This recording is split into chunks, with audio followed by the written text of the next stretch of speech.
드디어 글라이드 캠이 도착을 했습니다.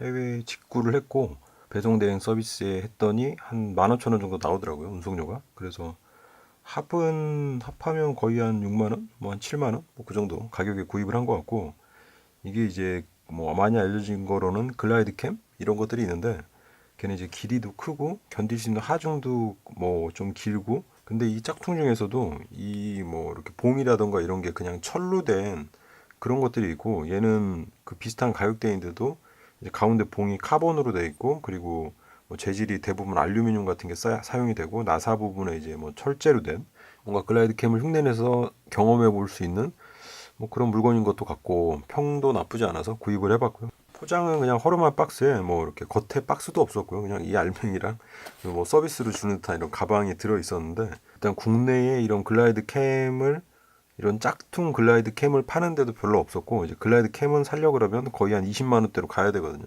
그 흔들림이 없이 영상을 찍는다는 건 어떤 느낌일까가 궁금해서 유튜브 영상을 보다가 구입을 한 거고요. 뭐 딸려온 가방은 그냥 서비스로 주는 것 같아요. 뭐 재봉 상태라던가 뭐 자크라던가 그냥 엉성한 가방 같은 게 하나 들어있고, 뭐 일단 처음 봤을 때는 크기가 그렇게 크지 않다 보니까 아 이거 한 5, 6만 원대면 좀 비싼 거 아닌가 뭐 이런 생각이 들긴 하는데, 뭐 글라이드 캠에 비하면, 이런 동급 글라이드 캠에 비하면 물론 얘가 저렴한 거긴 하지만, 그냥 뭐 삼각대라던가 아니면 셀카봉 뭐 이런 걸 기준으로 했을 때는 훨씬 좀 비싼데 뭐 이런 생각은 살짝 들긴 해요. 근데 이제 글라이드 캠의 특징 자체가 그 짐벌처럼 3축으로 움직이는 이 중간에 있거든요. 그러니까 얘가 이제 3축으로 이렇게 움직일 수 있다 보니까 모든 방향에 대한 흔들림을 얘가 잡아주면서 이 가운데 봉이 그대로 유지될 수 있게 해주는 그런 역할이 이제 핵심인데, 이 글라이드 캠의 중간 부분 베어링이 상당히 부드러워요. 뭐 베어링이 원래 부드러운 거긴 하지만 알루미늄으로 만들어져서 무게도 약간 가벼운 그런 게 있고, 윗부분에 나사를 조여서 이제 위에 윗판을 왔다 갔다 위치를 조정할 수 있고, 지금 이 글라이드 캠에서는 뭐라 그래야 되죠? 이 중심점을 이 카메라 위치나 이런 걸로 수동으로 잡아줘야 되거든요. 그러니까 위에다 카메라 얹었을 때 얘가 한쪽으로 기울면 이걸 움직여서 카메라 위치를 조절해서 얘가 이렇게 투직으로 쓸 수 있게 봉이 그런 기본 세팅을 해줘야 되기 때문에, 뭐 그런 거에 관련된 장치들이 여기도 있고, 그리고 이 앞뒤로 움직일 수 있게 여기 또 나사가 있어서 얘도 앞뒤로, 얘도 이렇게 좌우로 움직일 수 있고, 철제 나사에 크롬 도금을 한 것 같고, 이 주변은 전부 다 알루미늄 재질로 됐고, 가운데 부분은 카본이고요. 이 나사는 또 자석이 안 붙네요. 중간 부분에 이 길이를 확장할 수 있는 여지가 있는데, 이게 이 간격이 한 20cm 정도 되고요. 이 전체 길이가 그렇게 긴 편은 아니에요. 뭐 전체 길이는 대략 한 38cm, 한 40cm 정도 되는 것 같은데, 한 2, 30만 원대 비싼 글라이드 캠은 한 1m 좀 넘을 것 같던데, 뭐 얘는 길이가 짧은 대신 뭐 안정성이 떨어진다거나 위에 더 무거운 하중에 카메라를 올릴 수 없다거나 뭐 그런 차이점이 있겠죠. 글라이드 캠 같은 경우는 손잡이 위치를 조절해서 중심점을 잡는 게 있던데, 얘는 그게 없나 봐요. 위에 이제 카메라 얹은 거랑 그 밑에 무게추로 그 중심점을 잡아야 되는 그런 거 같아요.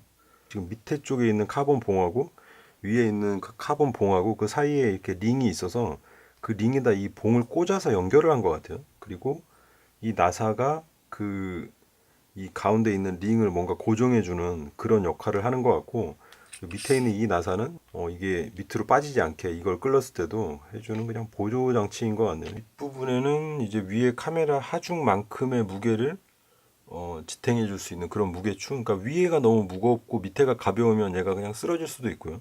그걸 쓰러지지 않게 하려면 밑에가 위에 실린 카메라보다 무거워야 될 거 아니에요. 그래서 이게 무게추 역할을 해주는데, 이렇게 두 개로 되어 있는데, 뭐 위에 만약에 스마트폰이나 가벼운 그런 것들을 사용한다 그러면 무거운 걸 빼고 뭐 이런 식으로 가볍게 사용할 수도 있겠고요. DSLR 같이 좀 무거운 걸 사용한다면 무게추를 다 사용을 하고, 큰 무게추가 한 195g 정도 되네요. 이게 한 200g, 작은 게 한 100g 정도 되겠는데, 뭐 거의 98g인데, 그럼 두 개 합치면 300이고 양쪽이 지금 600g이니까 추는 전부 다 쇠로 되어 있어요.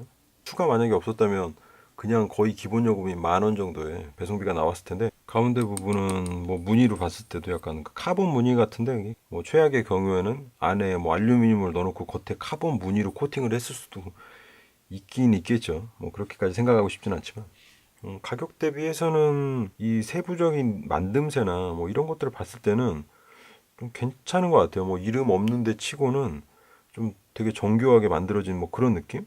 이런 나사라던가 뭐 이런 부분 디자인. 뭐 약간 저가형 물건들은 손잡이 같은 데는 크게 신경 쓸 부분이 아니니까 그냥 이렇게 한번 깎아놓고 이 안쪽이 좀 날카롭다든가 그런 마무리들이 아쉬운 점이 있는데 얘는 이런 데도 사선으로 한 번 더 깎아가지고 예, 날카롭지 않게 긁힘 없이 예, 날카롭지 않게 이런 거 신경 쓴 거 보면 대충 만든 물건은 아닌 것 같고요. 나름 뭔가 장인 정신을 가지고 만든 물건인 것 같아요. 뭐 어떻게 보면 글라이드 캠을 뭐 카피한 그냥 복제품일 수도 있는데 복제한 거 치고는 만들어져 있는 마감이나 뭐 이런 것들은 나쁘지 않아요. 그리고 이거 뭐 한국에서 구매 대행으로 사거나 아니면 수입된 걸 사려면 얘도 거의 거의 한 돈 10만 원 정도 하거든요. 그러니까 뭐 이 가격에 이 정도 품질 그리고 이걸 제대로 세팅해서 손떨림을 잡을 수 있는 상태로 쓴다면